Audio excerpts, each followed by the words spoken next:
Welcome to Revenue Boost, a marketing podcast. I'm your host, Kerry Curran, and with over 20 years of marketing agency experience driving client business growth, I now run RBMA, Revenue-Based Marketing Advisors, where we help businesses like yours effectively scale revenue growth. Visit revenuebasedmarketing.com or connect with me on LinkedIn today. In this episode, titled Prioritizing Diversity, Equity, Inclusion, and Belonging in Your Business Strategy, a Core Pillar for Sustainable Revenue Growth, I sat down with Kerel Cooper, CMO at GumGum, host of the Minority Report podcast, and former president of advertising at Group Black. Kerel and I were connected at Advertising Week, New York City in October 2024, when he and his team noticed a 75% decrease in content, including environmental, social, and governance, ESG, and diversity, equity, and inclusion, DEI, panels from the previous year. Advertising Week New York City 2024 hosted programming content featuring just 2 panels on ESG and DEI, down from 8 panels in 2023. This did not include adjacent content sponsored by Group Black and the Female Quotient, who hosted concurrent events. Kerel and I connected so he could share how diverse perspectives not only drive authentic engagement with multicultural audiences, but also strengthen brand messaging and open new pathways to revenue. We discussed why DEI&B should be an integral part of a company's core business strategy, not a fleeting trend, sharing practical insights on leveraging DEI&B to build a truly inclusive brand that resonates with all of today's consumers. This episode reveals why DEI&B is more than a social initiative. It's a vital growth lever for forward-thinking companies. Let's go.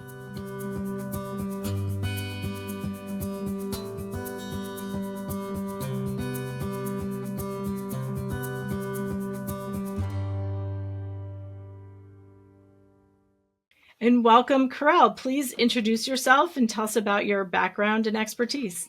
Sure. Thanks, Kerry. Appreciate it and looking forward to the conversation. For those of you who don't know me, my name is Kerel Cooper, CMO at GumGum. If you are unfamiliar with GumGum, we offer a digital advertising platform that helps brands connect with consumers in the right mindset by leveraging our contextual intelligence technology as well as our creative services. I've been in ad tech and martech for about 25 years now, holding various roles at publishers and tech companies, from ad operations to account management, president of advertising, and now CMO at GumGum. Excellent. Well, thank you, Kerel. We're excited to have you here today. And I know we were first connected because it was noted that there was a huge decrease in both ESG and DEI content at Advertising Week last month or earlier this month. And it was such an important point. I think we both saw kind of the importance of having more of the diverse panels. It was 2 this year, down from 8 last year. And so we wanted to kind of get together and talk about the importance of DEI and ESG in our industry, in the advertising space, and the benefits it brings. So with that, I wanted to ask, were you surprised when you saw that decrease year over year? Unfortunately, I was not surprised. And the reason why I was not surprised is because I think we've seen, unfortunately, this sort of slow shift and lack of focus on diversity, equity, inclusion, and belonging over the last couple of years.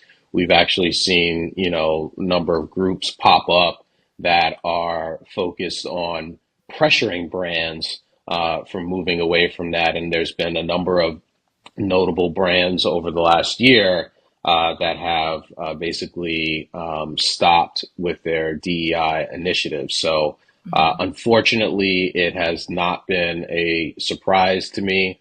Although every time I do see these types of stats of, at big events, less focus on DEI, it is an interesting take.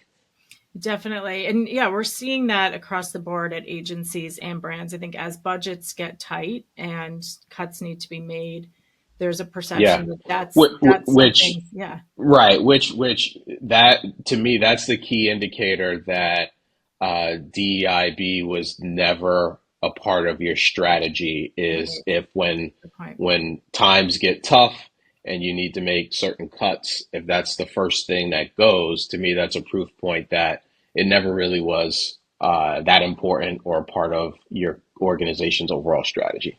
You're right. It's like it was a trend coming out of 2020, and everyone jumped on the trend, and now it's a trend they don't have to pay attention to anymore. But to your Yeah, point, it should be embedded in the culture and probably wasn't done right to begin with, or to your point, part of the core um, operations. And so yeah, definitely, we've talked about the importance of the different perspectives and bringing that to the business, especially in advertising when you're responsible for getting messaging out on behalf of brands.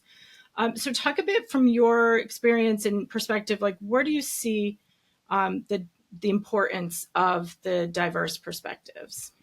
yeah. So first, let's start with just looking at the numbers because Yeah. I like to talk about this purely from a business perspective because I think that that's where I mean at the end of the day we are all in an industry and we all run businesses, so revenue is important, right? Let's Yes. not let's Yeah. not kid around Yeah. and just sort of gloss over that, right? So if you think about it from a business perspective, and if you're a brand, right, I'll give you two stats from two very large groups, specifically here in the U.S. Right, Mhm. the Black American buying power is projected to be something like $1.8 trillion this year. Mhm. Right, the Hispanic population continues to grow, and their projected buying power is 2.4 trillion, right? So you are talking, over, 3, $4 trillion just from two specific groups, right? Why, as a brand, why wouldn't you want to capitalize on that? Why wouldn't you want to figure out how you get a slice of that buying and spending power, Mhm. right? So Mhm. if you talk about it purely from a business perspective, there's a huge opportunity that exists, Yeah. and I don't care what new products you're creating, what new strategy or positioning you want. There's no bigger, greater opportunity than capitalizing marketing to building relationships and sustainable relationships with diverse consumers of different groups, right? And I Mhm. just gave you the black number, the Hispanic number, but you can probably look at the Asian number and other groups as well too, right? Yeah. So there's a huge opportunity there, right? Mhm. There's also plenty of stats out there that show that companies with diverse workforces, companies with female leaders at the Mhm. C-suite or on their boards perform better. There's Yeah. plenty of stats out there. So from that Mhm. perspective, to me, there's a huge opportunity. And regardless of what we are seeing today in terms of some of the trends away from diversity, equity, inclusion, and belonging, I still think it is the future of business Mhm. because the population overall is changing and moving in that direction. No, I definitely agree, and you're so spot on about the diverse perspectives, whether it's from a race or heritage perspective or a background perspective. And we were talking about its physical disabilities, its gender orientation, and gender identity, it's sexual orientation, it's any and I love that you pointed out that at GumGum they say DEI&B, that belonging. And so Hmm. not only is it creating that safe space within your organization so that everyone can bring their perspective, their unique value to the conversation, to expand perspectives, to think about new ideas or new ways to speak to or depict a brand ad, or to bring in that sensitivity of like, wait a minute, like that actually might not land well. And yet, to your point, it needs to be part of, ingrained into the company culture and part of the investment. Yeah. And there are those the financial benefits. I mean, of course, we all want to drive revenue. That's what businesses are there for. Um, Yeah, and if you're a company and you're doing diversity, equity, inclusion, and belonging the right way, um, it is ingrained into what you do day to day. It is a part of your strategy when you look at policies, programs, the practices that you have, and how you are, promoting inclusivity and really an equitable environment for everyone, right? And you just named a number of different yeah. groups, and that's what I mean for everyone. This episode of Revenue Boost, a marketing podcast, is brought to you by Kriglu. Want to boost customer acquisition while saving time and money? Meet Kriglu, an AI-powered omnichannel bid management platform designed to optimize your ad spend. Kriglu intelligently adjusts bids across channels, ensuring your ads reach the right audience at the lowest cost. Plus, with its automation, you'll free up valuable time to focus on your business. The result? Efficient, cost-effective growth, all while maximizing your marketing budget. Ready to scale smarter and faster? Visit Kriglu.com, Kriglo.com, and start saving today.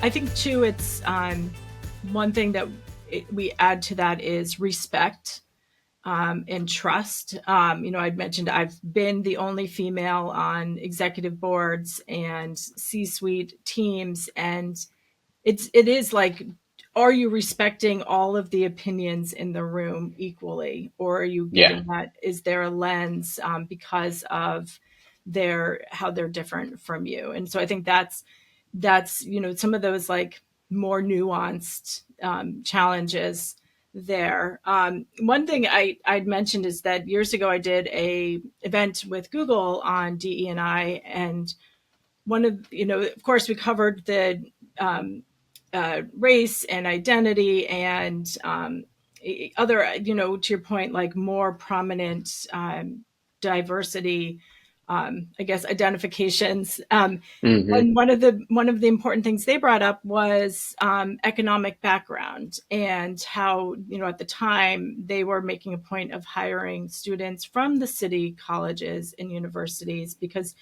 with the increased cost of college and university tuition, that the elite colleges don't always equate to the smartest person. It really, points to whose parents were able to get them there or pay for them to get there. And then all of those other, um, lists that we kind of went through play into that. And I bring that up only because I think it's a lesser, at least from my perspective, a lesser recognized point of, or source of, diverse perspectives and background. And to want to, just broaden it beyond so people understand we're not just talking about race and heritage. It's a broader. Yeah, I think it's a good point, and I think that's why you've seen some companies over the last few years start to really think about their requirements for Mhm. job applicants, Right. right? And some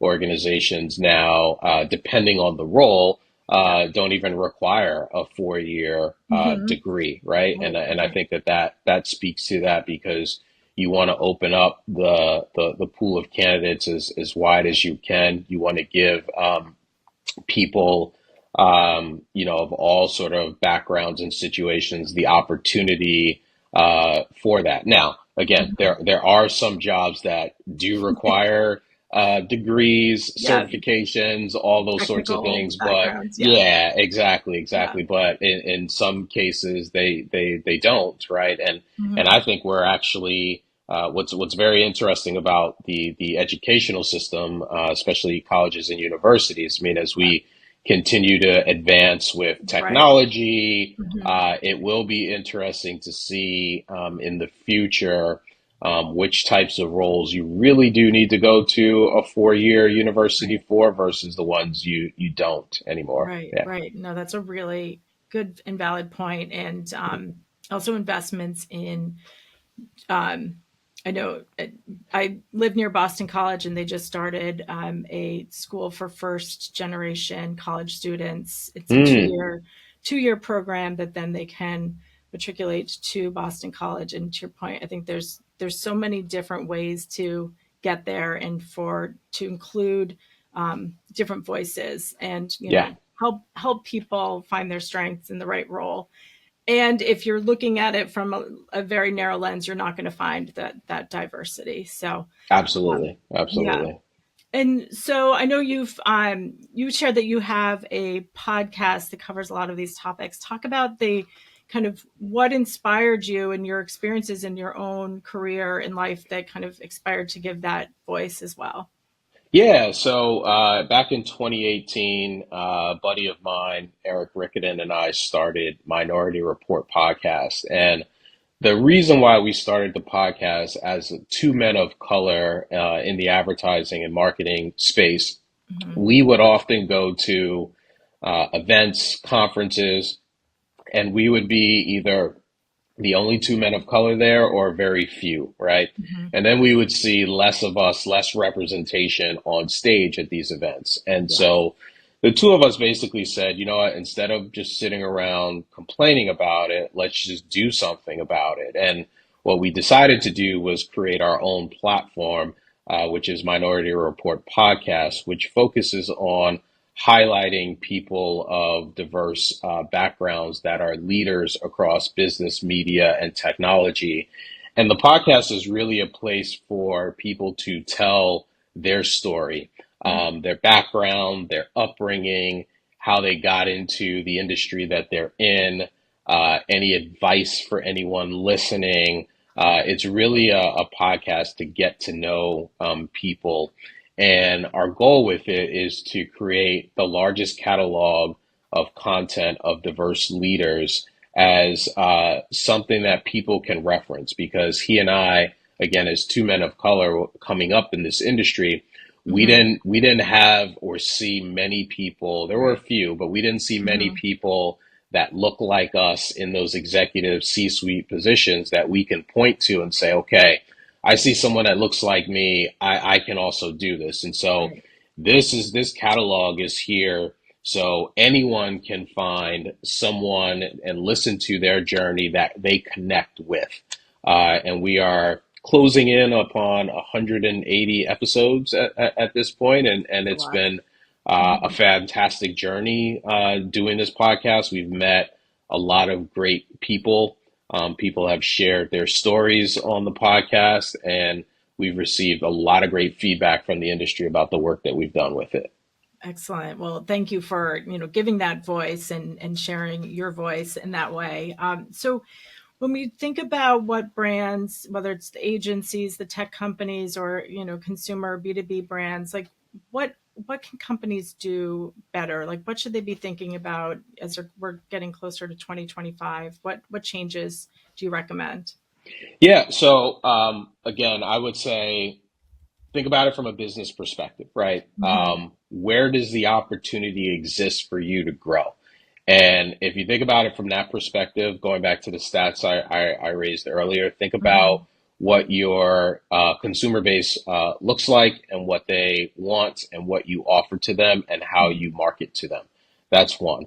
The other is looking at your staff, right? And looking at the numbers and the breakdown of diversity within your organization. And is there room for improvement?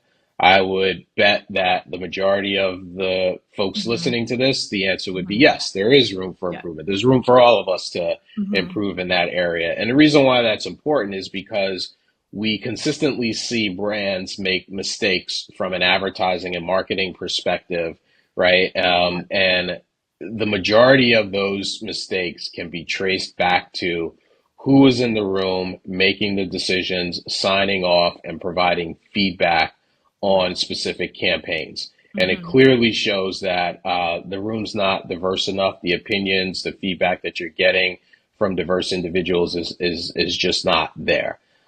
So those would be two things I would recommend. The third thing I would also recommend is also internally, right? Is going back to DEI&B, Mm-hmm. the inclusion piece and the belonging piece, and do asking the question, do your employees feel included in the organization? Do they feel a sense of belonging, right? And what are the things, the tactics, the strategies that you could take as an organization to improve that, right? So those would Mm-hmm. be the top three things I would recommend uh, as it relates to diversity, equity, inclusion, and belonging.